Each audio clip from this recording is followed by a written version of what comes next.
ডিম কখনো এভাবে রান্না করে দেখো, অসাধারণ লাগবে খেতে। আজকের রেসিপি ডিম ভাপা। তার জন্য 3টে ডিম আমরা সেদ্ধ করে নিচ্ছি। এরপর পেঁয়াজ কুচো করে নিচ্ছি। এদিক দিয়ে ডিম সেদ্ধ হচ্ছে, আমরা অন্য কাজগুলো এগিয়ে রাখছি। ডিম সেদ্ধ হয়ে গেছে, গরম জলটা ফেলে দিয়ে একটু নর্মাল জল দিয়ে নিলাম। অন্যদিকে কড়াই বসিয়ে তাতে তেল গরম হতে দিলাম আর পেঁয়াজ কুচোগুলো দিয়ে দিলাম। এই পেঁয়াজগুলোকে আমরা বেরেস্তার মতন করে ভাজবো। পেঁয়াজটা ভাজা হতে থাক, এদিকে ডিমগুলোকে ছাড়িয়ে নিই। আমরা তো চিংড়ি ভাপা, ইলিশ ভাপা খেয়েই দেখেছি অনেক, তো ডিমকে কখনো এভাবে রান্না করে দেখো, দুর্দান্ত লাগবে খেতে। খোসা ছাড়ানো হয়ে গেছে, এদিক দিয়ে আমাদের বেরেস্তাটাও হয়ে গেছে, সেটাকে নামিয়ে নিচ্ছি। এইবার সেদ্ধ ডিমের গায়ে চাকু দিয়ে ছোট ছোট দাগ করে নিচ্ছি, যাতে কিনা মশলাগুলো খুব ভালোভাবে ঢুকে যায়।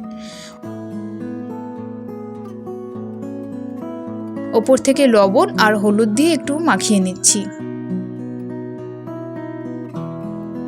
পেঁয়াজ ভাজার তেলেই এগুলোকে একদম হালকা করে ভেজে নেব। বেশি ভাজলে কিন্তু হবে না, একদম হালকা করে ভেজে নিতে হবে।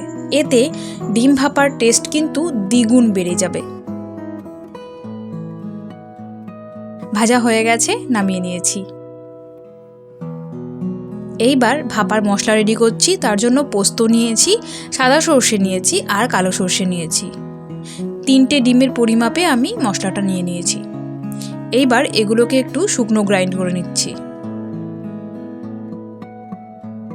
শুকনো গ্রাইন্ড করা হয়ে গেলে তাতে কাঁচা লঙ্কা দিয়ে দিলাম, টক দই দিয়ে দিলাম আর স্বাদ মতো লবণ দিয়ে দিলাম। এইবার এটাকে আরও একবার গ্রাইন্ড করে নিচ্ছি। এবার সামান্য জল অ্যাড করে এটাকে আরেকটু স্মুথ পেস্ট বানিয়ে নিলাম। ব্যাস, ডিম ভাপার মশলা কিন্তু আমাদের তৈরি।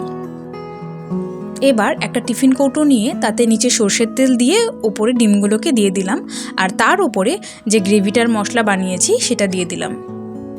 ওপর থেকে যে পেঁয়াজ ভাজাগুলো করেছিলাম বেরেস্তা, সেটা দিয়ে দিলাম, আর তার সাথে 2টো কাঁচা লঙ্কা, একটু সর্ষের তেলও অ্যাড করে দিলাম।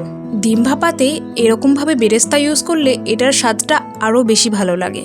ভাপার জন্য আমাদের কিন্তু প্রিপারেশন রেডি। টিফিন কৌটোর ঢাকনা আটকে দিলাম, একটা পাত্রে জল বসিয়ে ওপরে টিফিন কৌটোটা দিয়ে দিলাম আর তার ওপরে ঢাকনাটা দিয়ে দিচ্ছি।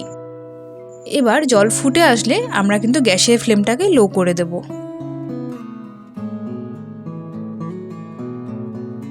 দশ থেকে 15 মিনিট কুক হওয়ার পরে নামিয়ে নেব।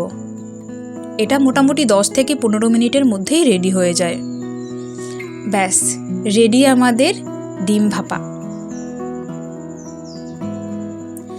ডিম কষা, ডিমের ঝোল, এগুলো তো আমরা খেয়েই থাকি বাড়িতে। কখনো এভাবে ডিম ভাপা রান্না করে দেখো, অসাধারণ লাগবে। কারণ আমার বাড়িতেও ডিম কষাটা বেশ পছন্দ ছিল, এবং যখন থেকে এই ডিম ভাপাটা রান্না হয় তখন থেকে এটা প্রায়ই হয়ে থাকে। একটা ছোট প্লেটে সার্ভ করে নিচ্ছি।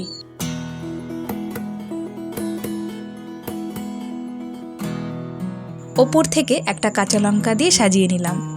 কেমন লাগছে আমাদের এই ডিম ভাপা দেখতে? খেতেও কিন্তু অসাধারণ হয়েছিল। এটাকে তোমরা গরম ভাতের সাথে সার্ভ করতে পারো, আমরাও সেটাই করেছিলাম। আজকের রেসিপিটা কেমন লাগলো সেটা লাইক আর কমেন্ট করে জানাবে, আর তার সাথে আমাদের চ্যানেলটিকে সাবস্ক্রাইব করবে। পাশে থাকা বেল বাটনটিকে প্রেস করতে ভুলো না। ভিডিওটিতে পাশে থাকার জন্য অনেক ভালোবাসা।